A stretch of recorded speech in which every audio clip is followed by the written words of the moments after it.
نیم صاحب 8 اگست 2023 پاکستانی نژاد برطانوی شہری سارہ شریف کا انگلینڈ میں قتل ہوتا ہے۔ والد اس کی ذمہ داری بھی قبول کر لیتا ہے، لیکن ایسے کیا حالات ہوئے کہ سگے باپ نے اپنی بیٹی کا قتل کر دیا، وہ بھی ٹارچر کر کے؟ بٹ صاحب اس کے پس منظر میں اگر آپ دیکھیں نا تو ایک عجیب کہانی ہے، اور اس انداز کی ہے کہ میں 3 دن سے، جب سے آپ نے اس ٹاپک کا انتخاب کیا ہے، میں 3 روز سے یہ کہانی پڑھ رہا ہوں، اور اپنے 40 سالہ صحافتی کیریئر میں نے بے تحاشا بڑے بڑے کرائم ایونٹ جو ہیں نا وہ کور کیے ہیں، لیکن یہ ایسا ایونٹ دکھائی دیا، موقع پہ جا کے نہیں دیکھا، لیکن جو کہانی اس کی ہم تک پہنچی، جو تصویری جھلکیاں اس کی ہم تک پہنچی، وہ اتنا دردناک، خوفناک اور ہولناک ہے اور دل خراش بھی ہے، جسے باقاعدہ تمثیلاً نہیں، عملاً دل خون کے آنسو ہوتا ہے۔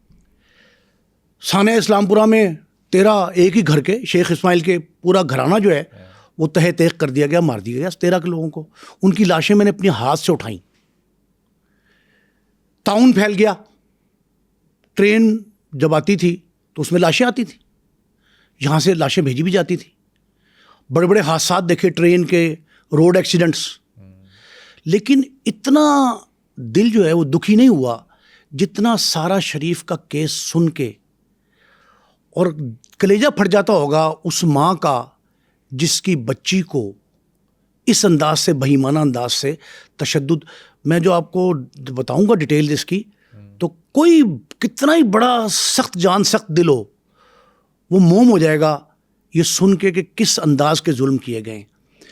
اس سے پہلے کہ سارہ شریف پہ ہم گفتگو کریں، آپ ذرا سوسائٹی کا ڈائلما دیکھیں کہ پاکستانی معاشرے سے جو ماں، سوتیلی ماں کا روپ تھا نا، سوتیلی ماں کا کردار، وہ برطانیہ شفٹ ہوا ہے۔ یہ جو اصل میں اس کی سوتیلی ماں تھی، جی، ابھی بینش جو ہے، بینش اور اس کا والد جو شریف، عرفان شریف، ان دونوں نے آپس میں طے کر کے، بظاہر یہ معلوم ہوتا ہے، میں نے یہاں بیٹھ کے اس کی تحقیق کی ہے، انہوں نے آپس میں طے کر کے نا، فٹ بال کی طرح ایک نے دوسرے کے کورٹ میں، اس نے ادھر کے واپس کر دی، پھر ایک، یہ جو ہے نا دونوں نے مل کے ایک ایسا پلان کیا ہے کہ وہ ڈٹرمن نہیں ہو پا رہا کہ اصل ذمہ دار کون ہے۔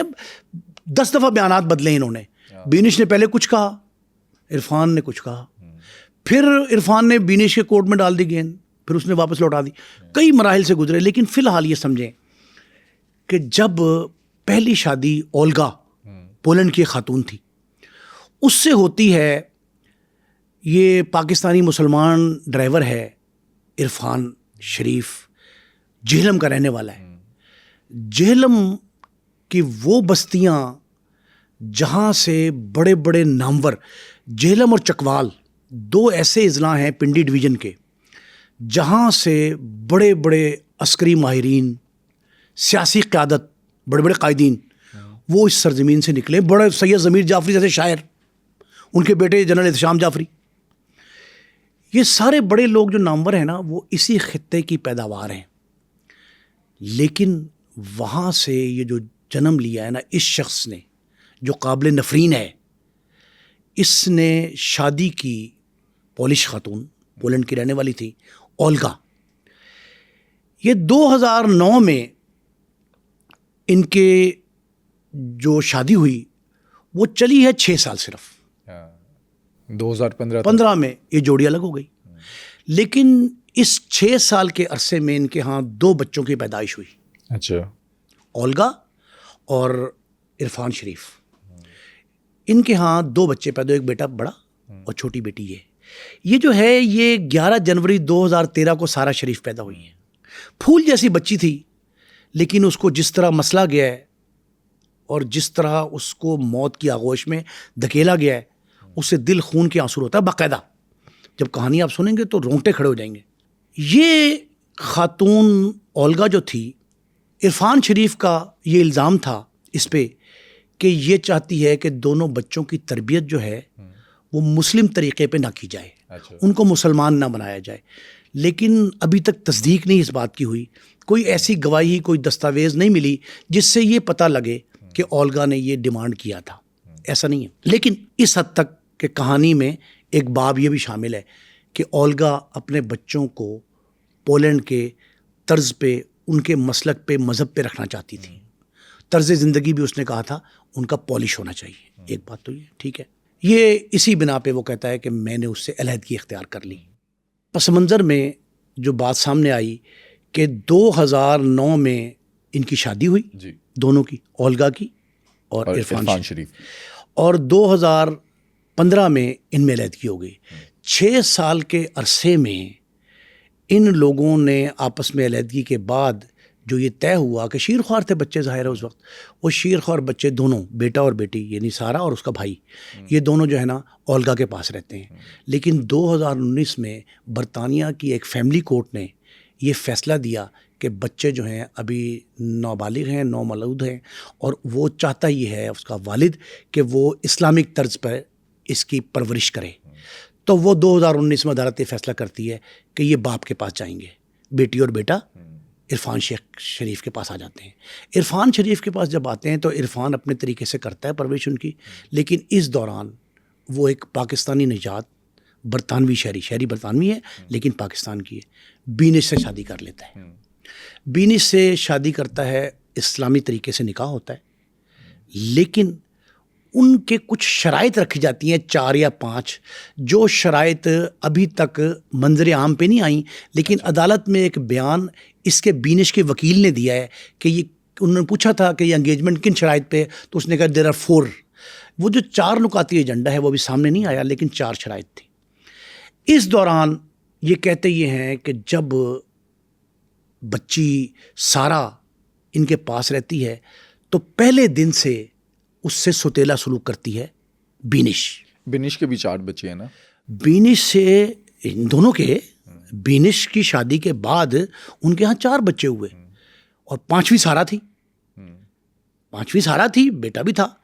اب سارا کو مارا کہ وہ جو کہانی ہے نا، وہ ان میں سے 5 بچے باقی رہتے ہیں سارا کے بعد، اور 5 بچے پاکستان بھی آئے تھے. ان کی کہانی بھی آپ نے مجھے یاد کرانا ہے، میں بتاتا ہوں آپ کو کہ ان کے ساتھ کیا بیتی ہے، وہ کس سٹیج پہ ہیں. فی الحال اتنا سمجھیں کہ سارا کی پرورش جو ہے نا وہ ایک سوتیلے ماں جیسی کرتی ہے. وہ یہ سوتیلی ماں جو ہے نا، یہ ایک تمثیلاً اس سب کانٹیننٹ میں سوتیلی ماں کا کردار ہے. کسی کے ساتھ اچھا سلوک نہ ہو رہا ہو نا تو کہتے ہیں سوتیلی ماں جیسا کردار ہے، سوتیلی ماں جیسا سلوک ہو رہا ہے میرے ساتھ. یہ سوتیلی ماں ایک مثال کے طور پر پیش کی جاتی ہے، لیکن بینش نے باقاعدہ سوتیلی ماں بن کے دکھایا، اور اس کو ماں کہنا ماں کے لفظ کی توہین ہے. میرا خیال ہے کہ ماں اسے کہنا ہی نہیں چاہیے کہ وہ اس کی بیٹی سارا ہو یا اس کے بطن سے 4 بچے پیدا ہوں، ایک جیسے ہونے چاہیے. بچے سب کے لیے ایک جیسے ہیں. وہ تو کہتے ہیں کہ آپ کے بچے میرے بچے جیسے ہیں. تو میرے بچوں جیسا نہیں سمجھا اس نے سارا کو سوتیلا ہی سمجھا. اور یہ بات کیسے کھلی کہ سوتیلی ماں ہے وہ؟ اس کی ایک ہمسائی تھی خاتون، جہاں یہ رہتے تھے، آبائی گھر ہے ان کا. اس گھر کے ایک ہمسائے میں خاتون رہتی تھی جس کی بیٹی سارا کی کلاس فیلو تھی. دونوں ایک کلاس میں پڑھتے، ایک اسکول میں پڑھتے تھے. ایک دن وہاں وہ جاتی ہے بچی، اور ہمسائی بتا رہی ہے، اس کی ڈیتھ کے بعد ہمسائی نے انکشاف کیا کہ میری بیٹی نے کہا اس سے. اچھا یہ بات بھی سمجھے، سارا کے بارے میں 10 سال میں بیچاری چلی گئی دنیا سے. وہ 4-5 سال زیر تعلیم رہی جس اسکول میں، اس میں اس کی ہم جماعت تھی، ہمسائی اس کی. وہ یہ کہتی ہے کہ نہایت خوش اخلاق، نہایت خوش باش، چاقو چوبند، چوکس، بہت آئیڈیل بچی تھی، اور جو بڑی خوشی اسکول آتی جاتی تھی. ہمسائی کہتی ہے میں نے کبھی روتے چلاتے چیختے نہیں دیکھا اسکول جاتے وقت.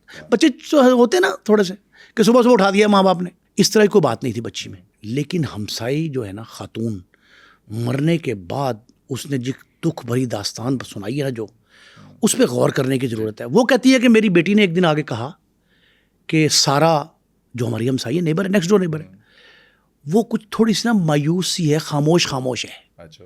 نے کہا جی وہ کیوں ہے؟ کہتے پتہ نہیں کیوں، وہ خاموش ماما، وہ تو بالکل خاموش. اس نے کہا اوکے. اس نے پوچھا کل تم ان سے بات کرنا. جب وہ اگلے دن جاتی ہے تو پتہ یہ لگتا ہے کہ سارا کے گردن پہ اور چہرے پہ نشانات ہیں. اچھا. اس نے کہا، جس طرح ماما نے اس کو بتایا تھا بچی کو، اس نے کہا کہ سارا یہ کہ کیا واٹ از دس؟ اس نے کہا جی میں بائک سے گر پڑی تھی اور میرا نشان لگا. اس نے کہا اوکے.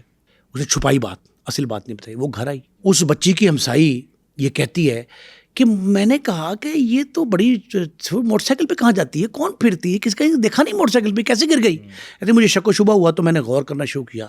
تو کہتی ہے کہ 1.5 سے 2 ماہ مسلسل مجھے ان کے گھر سے چیخوں کی آواز آتی تھی سارا کی.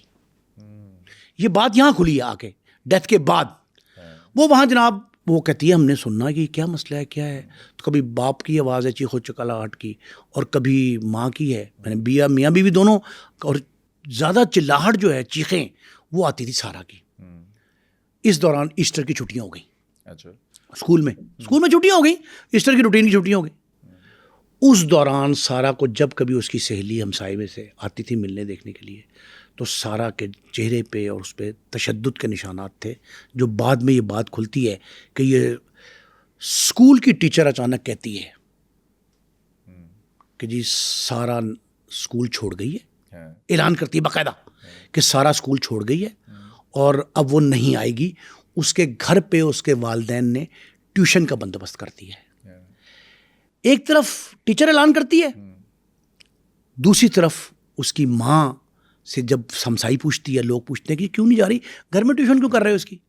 انہوں نے کہا جی کہ اسکول میں حجاب پہننے کی اجازت نہیں ہے. اچھا. حجاب نہیں پہنا سکتے, تو ہم تو حجاب پہناتے ہیں, مسلمان ہیں ہم دونوں میاں بیوی, تو ہمارے بچے جو ہیں وہ بچی ہیں بڑی ہوتی ہیں جب 7 سال سے زیادہ, تو ہم حجاب پہنا کے اسکول بھیجتے ہیں, اسکول والوں نے منع کیا ہے. اس بات کی تصدیق کے لیے یہ 2 پہلو ہیں اس کے, زبردست حجاب کے مسائل ہیں.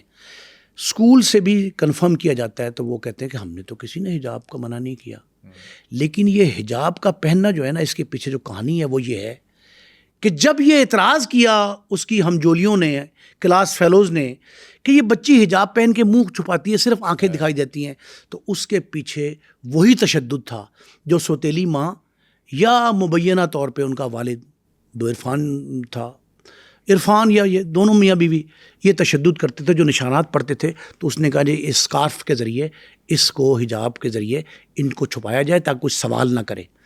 بیسیکلی حجاب کی بعد میں ثابت ہوا پابندی نہیں لگائی تھی اسکول نے کہ حجاب نہ پہنے, تو وہ اس وجہ سے ہٹایا, یہ بات جھوٹ تھی.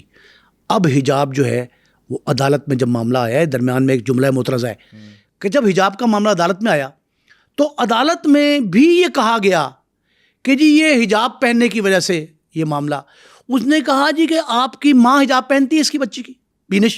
انہوں نے کہا نہیں. انہوں نے کہا پہلی ماں جو تھی اصل مدر وہ پہنتی تھی, نہیں. انہوں نے کہا بہنیں اس کی پہنتی ہیں, کوئی اور پہنتا ہے خاندان میں, نہیں.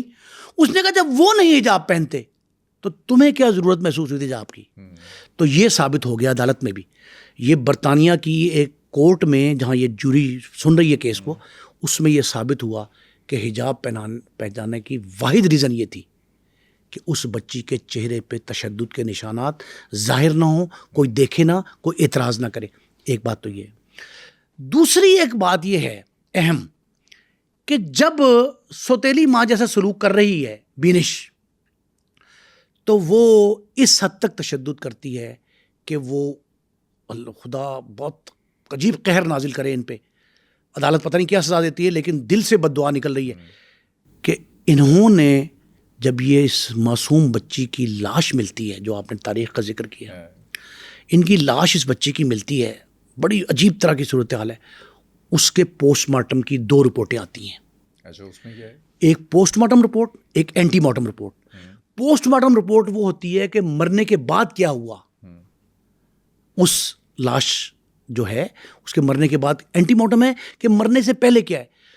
مرنے سے پہلے کے 70 نشانات ہیں, 70. معصوم کی بچی, 10 سال کی معصوم بچی سمجھیں, سوچے ذرا خیال میں شعور میں لائیں کہ جو صاحب اولاد ہیں ان کے لیے یہ کیا المیہ ہے, کس افسوس کا مقام ہے کہ وہ اس بچی کے 70 جسم پہ نشانات, 6 پسلیاں ایک طرف کی اور 1.5 پسلی ایک طرف کی, 2 پسلیاں یعنی 8 پسلیاں ٹوٹی ہوئی. یہاں تک کہ دونوں ہاتھ اور انگلیاں بھی ٹوٹی ہوئی تھی. ہاتھ اور انگلیاں ٹوٹی, اور نشان پتہ کائے کے, استری سے داغنے کے. گرم استری سے داغا گیا, سلاخوں سے مارا گیا, لوہے کا پائپ استعمال کیا گیا مارنے کے لیے, اور اس سے بڑھ کے دانت انسانی, اس نے لکھا ہے ہیومن ٹیتھ, انسانی دانتوں سے 10 سے 12 جگہ اس کو جو ہے چبایا گیا, اس کے جسم کو. اور یہ مرنے سے پہلے کے ہیں, مرنے سے یہ سارے کا سارا تشدد جو ہے نا اس بچی پہ, سارا شریف پہ تشدد یہ 1.5 سے 2 ماہ میں اس قدر ہوا جو فورینزک ایکسپرٹ ہیں وہ بتانے میں کامیاب ہوئے. اس کی آنکھوں میں ایک سلائی ماری گئی, سلائی اس طرح کی وہ ہے باریک سی, جو تصدیق ہوئی ہے فورینزک ایکسپرٹ نے کی ہے. مل گئی گھر کے باہر سے, اس کے ڈسٹ بن کے باہر سے, وہ بتاتا ہوں ڈیٹیل میں آپ کو. لیکن فی الحال اتنی سمجھیں, جو چیزیں ملی ہیں وہ تو عدالت میں پیش ہو گئی نا. اب آپ یہ دیکھیں کہ ایک دیا, ہم کہتے ہیں نا آنکھوں میں کاجل کے لیے سلائی استعمال کرتے ہیں, اس طرح کی ایک سلائی سے اس کی آنکھوں کو داغا گیا ہے. ظلم کی انتہا ہے. اس کے نازک حصوں پہ گرم استری لگائی گئی ہے. انسانیت کی توہین و تذلیل یہ ہے کہ اس 10 سالہ بچی کے جسم کا کوئی حصہ صحیح سالم ثابت نہیں ہے.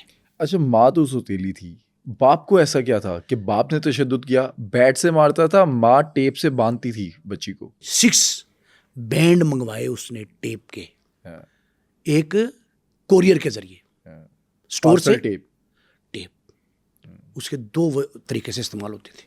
ٹیپ سے ایک تو اس کے ہاتھ اور وہ باندھے جاتے تھے, دوسرا اس کے منہ پہ لگاتے تھے, اس کے شور نہ آئے. یہ سائیکوپیتھ تھے لوگ. یہی تو بالکل ٹھیک تھے. ان کو سائیکو کہنا, آپ کو پتہ ہے کہ ایک یہ بھی ایک ورژن سامنے آ رہا ہے کہ جی نفسیاتی ذہنی مریض ہیں. یہ مریض کہنے کا مقصد یہ ہوتا ہے کہ کسی ملزم کو, مجرم کو اس کے جرم سے چھٹکارا دلوا دیا جائے. سزا کے قابل کسی مذہب میں دیوانہ نہیں, وہ دیوانگی اگر آپ ظاہر کر دیں گے تو بچ جائیں گے سزا سے. وہ بقائے میں ہوش و حواس یہ ایکٹ کرتے تھے. اب آپ نے کہا جی ماں تو سوتیلی تھی, تو باپ سگا تھا. باپ ماں کے ہاتھوں میں کھیل رہا تھا. اب ایسے ہی پھر بات میں ذہن میں آ گئی سبیل تذکرہ کہ جو بچہ پاکستان آیا نا, بڑا بیٹا جو اولگا سے پہلے وطن سے اس کے ہے, وہ گمسم ہے بچہ آج کل لاہور میں چائلڈ پروٹیکشن کی کسٹڈی میں ہے. وہ بول چال نہیں رہا.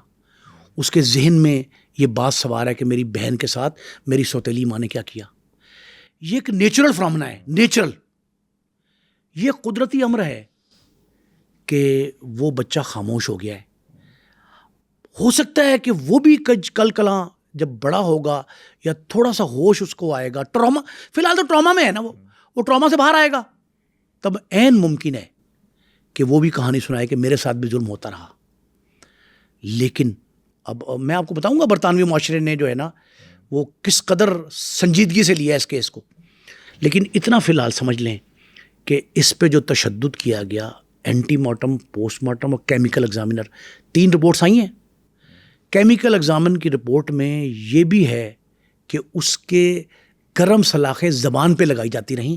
اس کے حلق میں جو رطوبت گئی ہے نا وہ کسی ایسے چیز کی ہے جس سے جلی ہوئی کوئی چیز ہوتی ہے, یا زبردستی کو نشہ ور چیز دی گئی, کچھ بھی یہ کیمیکل ایگزامنر نے لکھا. اس کے میدے کے اجزاء ترکیبی جو ہیں اس میں سے نکلا ہے. کہتے ہیں گرم پانی اوپر ڈالتے تھے, گرم پانی اسے پھینکتے تھے, اس کا جسم جھلسایا گیا, اس کے جسم کو ایزا پہنچائی گئی, اس کے جسم, اچھا دونوں طرح کے 70 ضربات, اندرونی اور بیرونی.